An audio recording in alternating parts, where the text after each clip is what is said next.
தமிழ்ச்செல்வி வீட்டுக்குள்ள வந்தாச்சு. இனிமேதான் சாவித்திரிக்கும் ஈஸ்வரிக்கும் சரியான ஆப்பு காத்துக்கிட்டு இருக்குன்னு நீங்க நினைச்சீங்கன்னா இந்த வீடியோக்கு ஒரு லைக் பண்ணுங்க. வாங்க வீடியோக்குள்ள போலாம். தமிழ்ச்செல்வி பேக் எடுத்துக்கிட்டு நேரா ராஜாங்கத்தோட வீட்டுக்கு வர அதை பார்த்ததும் இங்க ராஜாங்க இருந்துக்கிட்டு, எதுக்காக இவ இந்த வீட்டுக்கு வந்திருக்கா? சேது கேட்டு சொல்லு. ஏய், எதுக்கு நீங்க வந்திருக்க? நான் எதுக்கு வந்திருக்கனா? ஏன் கோர்ட்டில் உங்களுக்கும் தானே சொன்னாங்க 2 பேரும் சேர்ந்து 6 மாதம் ஒன்றா வாழணும்னு. அப்படி இருக்கும்போது நான் எப்படி தனியாக இருக்க முடியும்? அதனால தான் நான் இப்போ இந்த வீட்டுக்குள்ளே வரப்போகிறேன். என்னது, ஏன் வீட்டுக்குள்ளே நீ வரப்போறியா? உன்னை இந்த வீட்டுக்குள்ளே விடவே மாட்டேன். முதல்ல இங்கேருந்து வெளியே போ அப்படின்னு சொல்லிட்டு ரொம்ப கோபத்தோட சேது சொல்லிக்கிட்டு இருக்க. எனக்கு தெரியும், நான் இந்த வீட்டுக்குள்ளே வரும்போது கண்டிப்பாக யாரும் என்னை வீட்டுக்குள்ளே விட மாட்டீங்கன்னு. அதனால தான் நான் முன்னாடியே வக்கீலை கூட்டிகிட்டு வந்துட்டேன் அப்படின்னு சொல்லிட்டு இங்கே வக்கீலையும் தமிழ்ச்செல்வி கூப்பிட வக்கீலும் அங்கே வராங்க. வந்த வக்கீல் இருந்துக்கிட்டு, இங்கே பாருங்க சேது, கோர்ட்டில் என்ன சொல்லியிருக்காங்க, நீங்கள் 2 பேரும் சேர்ந்து ஒரே வீட்டில் இருக்கணும்னு. அப்படி இருக்கும்போது 2 பேரும் தனித்தனியாக இருந்தீங்கன்னா 6 மாதம் கழித்து நீங்கள் டிவோர்ஸ் கேட்டாலும் அது கோர்ட்டில் செல்லாது. நீங்கள் 2 பேர் ஒன்றா இருந்து அதுக்கப்புறம் நீங்கள் டிவோர்ஸ் கேட்டால் கண்டிப்பாக அது செல்லும். கோர்ட்டை மீறி நீங்கள் தமிழ்ச்செல்வியை மறுபடியும் இந்த வீட்டை விட்டு வெளியே அனுப்பிட்டீங்கன்னா அதுக்கப்புறம் நீங்கள் தான், உங்களுக்கு தான் அது பிரச்சனை, பார்த்துக்கோங்க அப்படின்னு சொல்லிட்டு அங்கே வந்திருந்த வக்கீல் சொல்ல, உடனே சன்னாசி இருந்துக்கிட்டு, சேது, வக்கீல் அம்மா சொல்கிறதும் எனக்கு என்னமோ சரின்னு தான் படுது. தமிழ்ச்செல்வியை நீ வீட்டுக்குள்ளே கூப்பிடு. எதுக்காக இந்த வீட்டில் மறுபடியும் புதுசாக ஒரு பிரச்சனை வரணும்? எனக்கு தெரியாது. இவ இந்த வீட்டுக்குள்ளே வரக்கூடாது. அதுக்கப்புறம் அப்பா என்ன முடிவு எடுக்கிறாரோ அதுதான் என்னோட முடிவு அப்படின்னு சொல்லிட்டு சேது சொல்ல, அண்ணா நீங்களே யோசிச்சு பேசுங்கண்ணா. மறுபடியும் கோர்ட்டு கேஸு பிரச்சனைன்னு எதுக்காக சேது அலையணும்? அதனால கோர்ட்டு சொன்ன மாதிரி தமிழ்ச்செல்வி இந்த வீட்டுக்குள்ளே 6 மாதம் இருக்கட்டும். அப்படியும் 2 பேருக்குள்ளே ஒத்து வரலனா 2 பேரும் பிரியட்டும். என்ன நடக்குதோ எனக்கு தெரியல. இந்த தமிழ்ச்செல்வி இந்த குடும்பத்தை ஏமாத்தினவ மறுபடியும் இந்த வீட்டுக்குள்ளே வர்றதுக்கு எனக்கு இஷ்டம் இல்லை. என்னமோ நீ சொல்கிற சன்னாசி, கோர்ட்டு கேஸு அது இதுன்னு, அதுக்காகவாவது இவளை நான் வீட்டுக்குள்ளே விடுறேன். சரி, வர சொல்லு.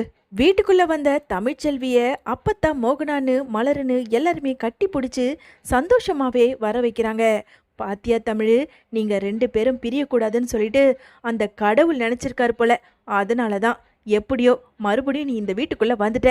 இனிமே நீ இந்த வீட்டுக்குள்ளே சந்தோஷமாக இருக்கலாம். சேது கூட நீ சீக்கிரமாகவே சேர்ந்து வாழுவ.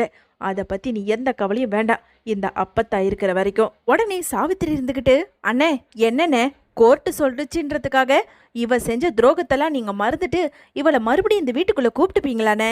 நீங்கள் பண்ணுறது சரியில்லைண்ணே அப்படின்னு சொல்லிட்டு சாவித்திரி பேச, ஏ சாவித்திரி, நான் என்ன பண்ணட்டும்? அதான் கோர்ட்டிலே சொல்லிட்டாங்களே, கோர்ட்டை மீறி நாம் எந்த முடிவும் எடுக்க முடியாது. அதுவும் நான் அமைச்சர். தேவையில்லாமல் நான் எதனா ஒரு முடிவு எடுத்தேனா அதுக்கப்புறம் ப்ரெஸ்ஸு மீடியான்னு நான் தான் அவமானப்பட வேண்டியதாக இருக்கும். இருக்கட்டும், இவ எத்தனை நாளைக்கு இருக்கணுமோ இருந்துட்டு தொலையட்டும். அம்மா என்னம்மா இது? மாமாவே இவ இந்த வீட்டுக்குள்ளே இருக்கிறதுக்கு ஒத்துக்கிட்டாரு. இனிமே அந்த சேது மாமாவும் இவளும் ஒன்று சேர்ந்துட்டாங்கன்னா அதுக்கப்புறம் என்னோட வாழ்க்கை என்னம்மா ஆகிறது? அடியே நீ வாயை மூடு. என்ன பண்ணணுமோ எனக்கு தெரியும். ஆமாம், என்னத்தை பண்ணி கிழிப்ப, எதனா ஒரு திட்டம் போடுவ, அது போய் சொதப்பலாதான் முடியும். உனக்கு இதே வேலையை போச்சுமா. இந்த வாட்டி இந்த தமிழ்ச்செல்வியை எப்படி இந்த வீட்டை விட்டு அனுப்பணும்னு எனக்கு நல்லாவே தெரியும். பேசாம நீ உன் வேலையை பாரு அப்படின்னு தாமரையுமே இங்க சொல்லிடுறாங்க. கொஞ்ச நாள் கழிச்சு தமிழ்ச்செல்வி எப்பவும் போல காலேஜுக்கு கிளம்பிக்கிட்டு இருக்க. இன்னொரு பக்கம் இங்க சாவித்திரி தன்னோட ரூம்ல இருந்து ஒரு மருந்து பாட்டிலை எடுத்து, அடியே தாமரை, இது என்னடி மருந்து? இது என்னமோ புதுசா இருக்கு. இத்தனை நாளா இது இந்த வீட்டில் இல்லையேடி. அம்மா, இது என்ன மருந்துன்னு உனக்கு தெரியாது, ஆனால் எனக்கு தெரியும். என்னடி சொல்கிற? ஆமாம்மா, அந்த தமிழ்ச்செல்வி வயிற்றில் இருக்க குழந்தைய கலைக்கிறதுக்கான மருந்து. எனக்கு தெரிஞ்ச ஒரு வைத்தியர்கிட்ட இருந்து இதை நான் வாங்கிட்டு வந்தேன். ஒரு தடவை குடித்தா கூட போதும், எத்தனை மாதம் குழந்தையா இருந்தாலும் அது அப்படியே அடிச்சுக்கிட்டு வெளியே வந்துடும். அதனால இந்த மருந்தை எப்படியாவது கலக்கி அந்த தமிழ்ச்செல்விக்கு கொடுத்தாகணுமா. அப்படி மட்டும் கொடுத்துட்டோன்னு வச்சுக்கோ, அந்த தமிழ்ச்செல்வி வயிற்றுல இருக்க குழந்தையும் கலைஞ்சிடுச்சின்னு அதுக்கப்புறம் சேது மாமா கண்டிப்பா மறுபடியும் நீ என்னைய ஏமாத்திட்டியாடின்னு சொல்லிட்டு அவளை கழுத்து பிடிச்சி வெளியே தள்ளிடுவாருமா. எனக்கு அதுதான் முக்கியம். அதனால தான் எம்புட்டு பணமானாலும் பரவாயில்லன்னு இந்த மருந்தை வாங்கிட்டு வந்து இங்கே வச்சிருக்கேன் அப்படின்னு சொல்லிட்டு தாமரை சொல்ல, அடியே நீ பண்ணியிருக்கிறதெல்லாம் நல்லது தான், ஆனால் எப்படி நாம கொடுக்குற மருந்து பாலை அவ குடிப்பா? கண்டிப்பா நாம எது எடுத்துட்டு போய் அன்பா கொடுத்தாலும் அவளுக்கு சந்தேகம் தாண்டி வரும். அதனால நாம கொடுக்க வேண்டாம். இத வேற ஒருத்தவங்கள வச்சு இத கொடுக்க வைப்போம். அம்மா என்னம்மா சொல்ற? நாம கொடுத்து யார் எடுத்துட்டு போய் அந்த தமிழ்ச்செல்வி கிட்ட கொடுப்பாமா? அதுக்கு நான் வழி வச்சிருக்கேன். நீ பேசாம என் கூட வா, அந்த மருந்தை மறந்துடாத, கையோட எடுத்துக்கிட்டு வா அப்படின்னு சொல்லிட்டு தாமரையை அழைச்சிக்கிட்டு நேரா இங்க கிச்சனுக்கு போறாங்க சாவித்ரி.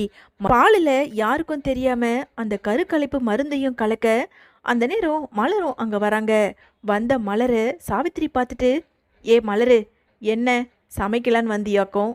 ஆமாம்மா, அத்தைக்கு ஒரே தலைவலியா இருக்கான், அதான் காஃபி போட்டு எடுத்துக்கிட்டு போய் கொடுக்கலாம்னு நான் இங்கே வந்தேன். அது சரி, நீ உன் மாமியாருக்கு காஃபினா போடு, டீனா போடு, அதுக்கு முன்னாடி நான் சொல்கிறத நீ பண்ணு. என்னம்மா, என்ன செய்யணும்? இந்த பாலை எடுத்துக்கிட்டு போய் தமிழ்ச்செல்விக்கிட்ட கொடு. பாவம், அவள் ரொம்ப களைச்சு போய் காலேஜுக்கெல்லாம் போய்கிட்டு வந்துக்கிட்டு இருக்கா. மாசமாக வேற இருக்கா. அவள் வயிற்றுல வளர்கிற குழந்தை நல்லபடியாக வளரணும் இல்லையா? அதனால ஆரோக்கியமாக இருக்கிறதுக்காக இந்த பாலை தயாரித்து வச்சுருக்கோம். அதனால நீ எடுத்துக்கிட்டு போய் கொடு. அம்மா, இவ்வளோ அக்கறையாக நீங்கள் தயாரிச்சிருக்கீங்க, அப்போது நீங்களே இந்த பாலை எடுத்துக்கிட்டு போய் தமிழ்ச்செல்வி கிட்ட கொடுத்தா தமிழ்ச்செல்வி அதை சந்தோஷமாக வாங்கி குடிப்பாளே. இல்லை மலரு, நான் என்னதான் பாசமாக கொடுத்தாலும் என் மேலே அவளுக்கு சந்தேகம் தான் வரும். என் மேலே இருக்க கோவத்தில் கண்டிப்பாக அவள் இந்த பாலையும் வாங்கி குடிக்க மாட்டா. பாவம், அவள் வயிற்றுல வளர்கிற குழந்தைக்கு அவளுக்கு அக்கறை இல்லைனாலும் எங்களுக்குன்னு அக்கறை இருக்குல்ல. ஏன்னா அது சேதுவோட வாரிசுல. அதனால தாம்மா சொல்கிறேன், நீ எடுத்துட்டு போய் கொடுமா அப்படின்னு சொல்லிட்டு சாவித்ரி ஒரு பெரிய திட்டம் போட்டு மலர்கிட்டையும் அந்த பாலை கொடுத்து அனுப்புகிறாங்க. கொஞ்ச நேரத்தில் மலர் எடுத்துக்கிட்டு போய் தமிழ்ச்செல்வி கிட்ட, தமிழ், காலேஜுக்கு கிளம்பிட்டியா? ஆமாக்கா, காலேஜுக்கு கிளம்பிட்டேன், நேரம் ஆயிடுச்சு. தமிழ், உக்காந்து சாப்பிடு தமிழ். இல்லைக்கா, எனக்கு நேரம் ஆயிடுச்சு. சரி தமிழ், அதுக்கு முன்னாடி இந்த பாலை குடிச்சிட்டு போ. அக்கா, என்னக்கா சொல்கிற? எனக்கு ஏற்கனவே நேரம் ஆயிடுச்சு, இதில் பால் வேற எங்கக்கா குடிச்சிட்டு போகிறது? இங்கே பாரு தமிழ், வயிற்றுல வளர்கிற குழந்தைக்காகவாவது நீ சாப்பிட்டுட்டு போகணும். உனக்கு பசிக்கலன்றதுக்காக நீ பாட்டுக்குன்னு காலேஜை மட்டும் கவனிச்சா எப்படி? அதனால தான் சொல்கிறேன், இந்த பாலை குடிச்சிட்டு ஆரோக்கியமாக நீ காலேஜுக்கு போ. மலர் கொடுத்த பாலையும் தமிழ்ச்செல்வி அன்போடு கொடுக்குறாங்க அப்படின்றதுனால மதிச்சு அந்த பாலையும் வாங்கி குடிச்சிடுறாங்க. அடியே தாமரை, அந்த தமிழ்ச்செல்வி கொடுத்த பாலை எல்லாத்தையுமே குடிச்சிட்டா. அடுத்ததா என்னடி நடக்கும் அப்படின்னு ஆர்வமாவே சாவித்ரி கேட்க, அம்மா இனிமேதாம்மா ஆட்டமே இருக்கு. வயிற்றுக்குள்ளே போன கொஞ்ச நேரத்தில் அவளுக்கு கண்டிப்பாக வயிறு வலி வந்து எங்கேயே அவள் சாகத்தான் போறா. அவள் வயிற்றுல இருக்க குழந்தை கலைய தான் போகுது. அதை நாம ஒரு ஓரமாக நின்று வேடிக்கை பார்ப்போம். இப்போதைக்கு அங்கே போக வேண்டாம். சரிடி தாமரை. மலரும் அந்த பாலை கொடுத்துட்டு அங்கே இருந்து நகர்ந்து போக கொஞ்ச நேரத்தில் அப்பத்தாவுமே தமிழ்ச்செல்வி கிட்ட வராங்க. என்ன தமிழ், இன்னும் நீ காலேஜுக்கு கிளம்பலையா? என்ன உடம்புக்கு ஏதாவது முடியலையா? சொல்லு, நம்ம வீட்டில இருந்து ஒரு காரை எடுத்துக்கிட்டு கூட உன்னை கூட்டிட்டு போய் விட சொல்கிறேன். அடே ஆறுமுகம் அப்படின்னு அப்பத்தா குரல் கொடுக்க ஆறுமுகமே ஓடி வராரு. ஆறுமுகம், தமிழ்ச்செல்வி பார்க்கவே ரொம்ப சோர்வாக இருக்கா. இன்னைக்கு வேற காலேஜுக்கு போகணுன்னு பிடிவாதமாக இருக்கா. அதனால நீ கூட்டிட்டு போய் அவளை காலேஜில் விட்டுட்டு வா. சரிங்க ஆத்தா. இல்லை அம்மாச்சி, எனக்கு வயிறெல்லாம் ஒரு மாதிரி வலிக்க ஆரம்பிக்குது. அடியே, என்னடி சொல்கிற? வயிறெல்லாம் வலிக்குதா? ஏன், எதுக்காக? என்ன கண்டத்தை சாப்பிட்டியா? இல்லை, கொஞ்ச நேரத்துக்கு முன்னாடி நான் சாப்பிடாம தான் காலேஜுக்கு கிளம்புனேன். அப்போது மலரக்கா தான் பால் எடுத்துகிட்டு வந்து கொடுத்தாங்க. அந்த பாலை குடித்ததுக்கப்புறம் எனக்கு வயிறு வலிக்க ஆரம்பிச்சிடுச்சு. அது சரி, சில டைம் கர்ப்பமாக இருக்கவங்களுக்கு சூட்டு வலி கூட வரும். அதெல்லாம் நினச்சிக்கிட்டு நீ கவலைப்பட்டுக்கிட்டு இருக்காத. சரி சரி, நீ கிளம்புறியா? இல்லை, என்னால் முடியல அம்மாச்சி, எனக்கு வயிறெல்லாம் பயங்கரமாக வலிக்குது அப்படின்னு சொல்லிட்டு தமிழ்ச்செல்வி அழ ஆரம்பிக்கிறாங்க.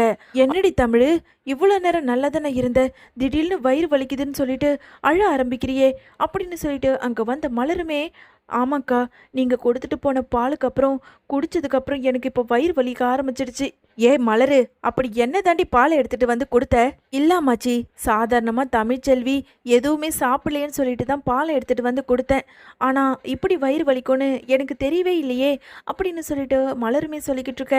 சரி சரி தமிழ், இதுக்கு மேலே நாம் இங்கே இருந்துட்டு இருக்கக்கூடாது. நீ வா, நாம் ஹாஸ்பிட்டலுக்கு கிளம்பலாம். ஆறுமுகம், வண்டியை எடு. புள்ளத்தாச்சா இருக்கும்போது இந்த மாதிரி வயிறு வலி வர்றது சகஜம்தான்.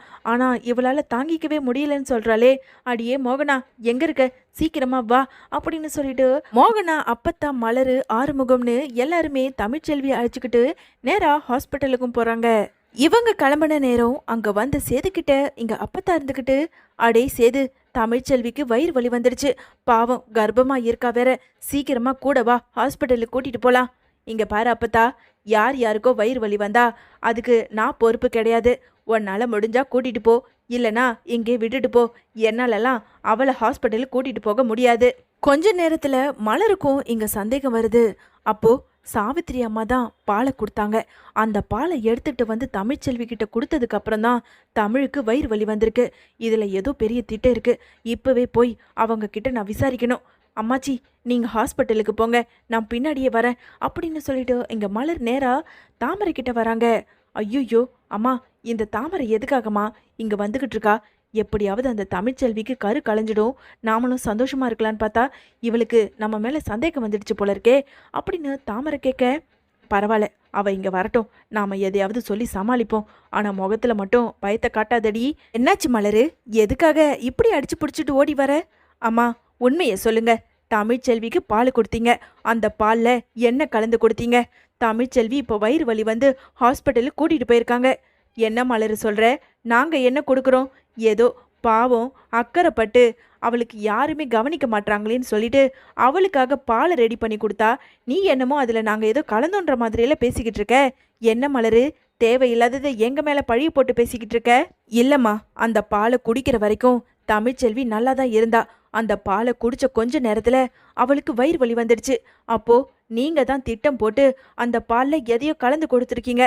தாமரை, நீயாவது உண்மையை சொல்லு. இங்க பாரு மலரு, தேவையில்லாம என்கிட்ட கையை நீட்டி பேசுற வேலை வச்சுக்காத. நாங்க சும்மா பாலை கொடுத்தோம், நீ தான் அதை எடுத்துட்டு போய் கொடுத்த. அப்போ நீ ஏதாவது போற வழியில பால்ல கலந்து ஏதாவது கொடுத்தியா என்ன? சொல்லு, உண்மையை சொல்லு. உனக்கு முன்னாடி அவ கர்ப்பமாயிட்டான்னு உனக்கு பொறாமையில இந்த மாதிரி எல்லாம் பண்ணியா? ஐயோ அம்மா, என்னம்மா நீங்க எதுக்காக இப்படியெல்லாம் பழிய போட்டு பேசிக்கிட்டு இருக்கீங்க? அப்போ நீ மட்டும் எங்க மேல பழிய போட்டு பேசிக்கிட்டு இருக்க? அவளுக்கு என்ன வயிறு வலி வந்ததோ, சாதாரண வயிறு வலி கூட வந்திருக்கலாம். தேவையில்லாம வந்து எங்களை பிரச்சனை பண்ணிக்கிட்டு இருக்க. இந்த மாதிரி போய் வீட்டுக்குள்ள யாருக்கிட்டையாவது சொல்லிட போற, அதுக்கப்புறம் எங்களை தான் சந்தேகப்படுவாங்க. இங்க பாரு, உன்கிட்ட சொல்றேன், நாங்க தான் பாலை கொடுத்தோம், நீ எடுத்துட்டு போய் கொடுத்தன்னு சொன்னேன்னு வச்சுக்கோ, அதுக்கப்புறம் நீ இந்த வீட்டில் வாழ வெட்டியா தான் வாழ்ந்துக்கிட்டு இருக்கணும். பார்த்துக்கோ, ஜாக்கிரதை. மலர சாவித்திரியும் தாமரையும் மிரட்டிக்கிட்டு இருக்கிறத அங்க நின்று ஒட்டு கேட்டுடுறாங்க ஈஸ்வரியும் சித்ராவும். கொஞ்ச நேரத்துல மலர் அழுதுகிட்டே தமிழ்ச்செல்வியை பார்க்கறதுக்கு ஓடி போக, அங்க வந்த ஈஸ்வரி இருந்துகிட்டு, என்ன சாவித்திரி, அப்போ நீ தான் ஏதோ வேலை பார்த்து வச்சிருக்க போல, பால்ல நீ தான் மருந்த கலக்கி கொடுத்தியா? உண்மையை சொல்லு அப்படின்னு ஈஸ்வரி கேட்க, ஐயையோ, மதனிக்கு வேற எல்லா உண்மையும் தெரிஞ்சிடுச்சு போலே, நாம மறைச்சா கண்டிப்பா இதுகிட்ட மாட்டிப்போம், நாம உண்மையே சொல்லிடுவோம். ஆமா மதனி, நான் தான் அந்த நாய் இந்த வீட்டுக்குள்ளே வரவே கூடாதுன்னு எதிர்பார்த்துக்கிட்டு இருந்தேன். கடைசியில் பார்த்தா இந்த வீட்டுக்குள்ளே வந்து நிரந்தரமாக உக்காந்துக்கிட்டு நம்ம முன்னாடியே அவள் டாக்டருக்கு படிக்க காலேஜுக்கு போய்கிட்டு இருக்கா. இது எல்லாத்துக்கும் காரணம் அவள் வயிற்றில் இருக்க குழந்தை தானே. அந்த குழந்தையே இல்லாமல் பண்ணிட்டா அவளும் இந்த வீட்டை விட்டு போயிடுவாள்ல, சேதுவும் விவாகரத்து கொடுத்துடுவான்ல.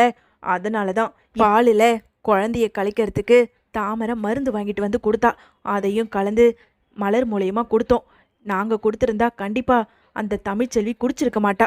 அதனால தான் இப்படி ஒரு வேலையை பண்ணோம் அப்படின்னு சொல்லிட்டு சாவித்திரியோ எல்லா உண்மையும் சொல்ல, உடனே ஈஸ்வரி இருந்துக்கிட்டு, சரிதான், நீங்கள் பண்ணதும் சரிதான், எனக்குமே அவள் இந்த வீட்டில் இருக்கிறது சுத்தமாக பிடிக்கல. ஏதோ சாவித்திரி, ஆனால் இத்தனை காலத்தில் இதுதான் நீ சரியான வேலை பண்ணியிருக்க. நாமளும் எவ்வளவோ காலமோ மருந்தை கலக்கி கலக்கி கொடுத்தோம். அவளும் எப்படியோ கர்ப்பம் ஆயிட்டா.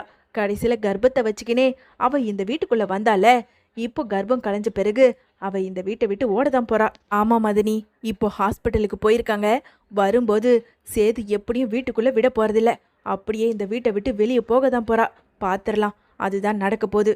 அதை தான் நானும் எதிர்பார்த்துக்கிட்டு இருக்கேன் அப்படின்னு ஈஸ்வரி, சாவித்ரி, சித்ரா, தாமரன்னு எல்லாருமே சந்தோஷத்தோட பேசிக்கிட்டு இருக்காங்க.